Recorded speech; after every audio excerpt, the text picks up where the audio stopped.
Shalom et bien-aimés dans le Seigneur. Je vous salue tous dans le nom de notre Seigneur Jésus-Christ. Que Dieu vous localise, que Dieu vous bénisse, que Dieu nous aide tous, que Dieu nous assiste, parce que nous ne pourrons rien sans lui. Je voulais partager quelque chose aujourd'hui que Dieu m'a mis au cœur, qui est en Romains 8, versets 35 à 39. Ici, la Bible nous dit ceci. Qui nous séparera de l'amour? Qui nous séparera de l'amour de Christ? C'est une question. Qui nous séparera de l'amour de Christ?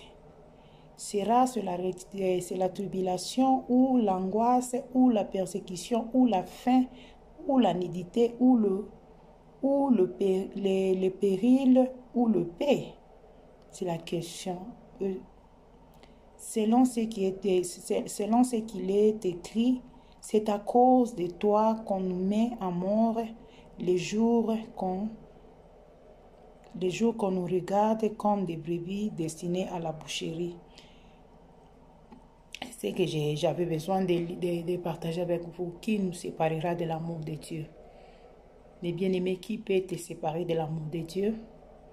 Bien sûr, tu es dans une situation où tu es troublé, tu ne sais pas quoi faire, you don't know where to stand, you don't know who to call, you don't know where to go to, mais ce que j'ai besoin de te dire ce matin, qu'est-ce qui peut te séparer de l'amour de Dieu?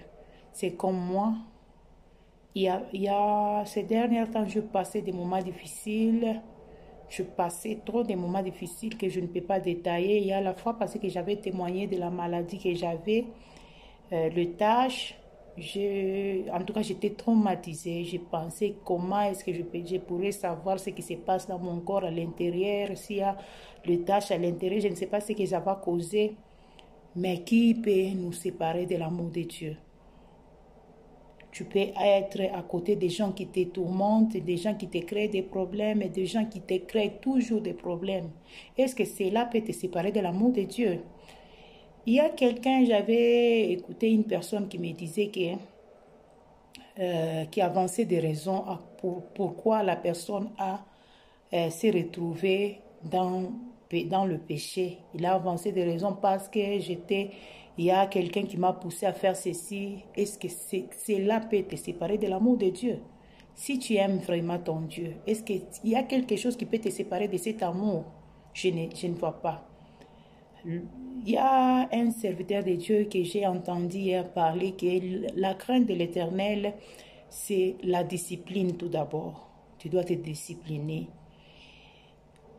Donc, beaucoup de choses que nous voyons dans ce monde, nous tous, nous aimons le faire. L'impudicité, nous tous, on peut le faire. L'ivrognerie, d'autres péchés, on peut faire ça. Pourquoi on ne le fait pas? On ne le fait pas à cause de l'amour que nous aimons Jésus. Notre vie doit commencer à donner gloire à Jésus. Nous devons commencer à vivre une vie qui reflète seulement la gloire de Dieu. Qui peut te séparer de l'amour de Dieu? Pourquoi Dieu appelait David qu'il était l'homme selon mon cœur? Parce que David était une personne, quand on le reproche de quelque chose, David s'humiliait. David allait au pied de Dieu pour aller se reprocher et demander pardon. C'est pourquoi Dieu l'appelait l'homme selon mon cœur. Quand Nathanaël était parti reprocher David, le prophète Nathanaël est parti dire à David que Dieu n'était pas content avec ce que tu as fait. Tu as tué, toi qui as plusieurs femmes, et tu as tué ton ami qui a seulement une seule femme. David n'avait pas dit que non, c'est parce que la femme là était nue devant moi. Tu connais Dieu, moi je suis un homme, je ne peux pas me tenir devant une femme qui est nue. Il fallait que je puisse tomber. Mais il faut aussi condamner la femme. Pourquoi la femme là s'est lavée devant moi? Mais David s'est humilié. David s'est humilié, il s'est humilié, il est parti demander pardon. Il a pleuré pour son péché. Quand on te reproche de quelque chose, il ne faut pas commencer à pointer les doigts. J'ai fait ceci, c'est à cause de cela. Il y a des fois, nous tous, nous savons comment réagir dans des situations, mais pourquoi nous laissons? Parce que il y a l'amour de Dieu qui nous sépare à réagir. On peut réagir, on peut faire tout ce que tout le monde fait, mais on ne le fait pas à cause de quoi? À cause de l'amour que nous aimons Jésus. Que l'amour que tu aimes Jésus ne se compare pas à l'amour des hommes. Qu'un homme ne te sépare pas de l'amour de Dieu. Que mon Dieu vous bénisse. Que les relations l'église que tu fréquentes, les relations, chanter pour ton Dieu, servir ton Dieu dans l'église là où tu es, soit pour ton Dieu, pas pour le pasteur. Parce que le pasteur, c'est un homme, il peut te blesser demain. Il peut se fatiguer de toi. Mais il ne faut pas commencer à mesurer l'amour que tu aimes ton Jésus à cause de ce que les hommes t'ont fait. Que mon Dieu nous bénisse tous, que Dieu nous aide.